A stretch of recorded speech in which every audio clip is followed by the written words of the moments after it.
Duke takes on Kansas, 5 o'clock East at the CenturyLink. The Blue Devils of Duke University open the betting as the 3-point favorites in the total at 155.5. And since those markets opened this one up, we're actually seeing a pretty significant fade of the Duke Blue Devils in the early going here.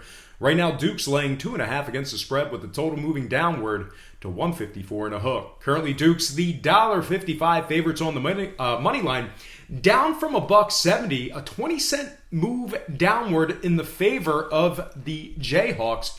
And at the moment, 53% of the betting public is indeed riding with the Kansas Jayhawks to get the job done against the number. And speaking of the number, it really hasn't been a friend of the Jayhawks and their bettors. 0-2 ATS in their last two.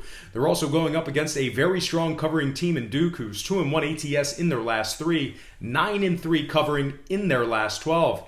Now, scoring-wise, 2-1 to the over in both teams' last three games. Kind of doesn't line up with the early downward movement on the total in this spot here. So needless to say, I'm just a tad confused when it comes to playing the line. So with that in mind, no play on a total here from me. Besides, I'm just a little bit more concerned with the number in this spot here. I'm also really liking this Duke program, who really tends to find their rhythm with a heavy schedule. They've gone 15-4 ATS this year in games with less than 4 days of rest in between them. So all told, I'm going to purchase the hook, buy it down, and take the Duke Blue Devils -2, getting the job done against the spread.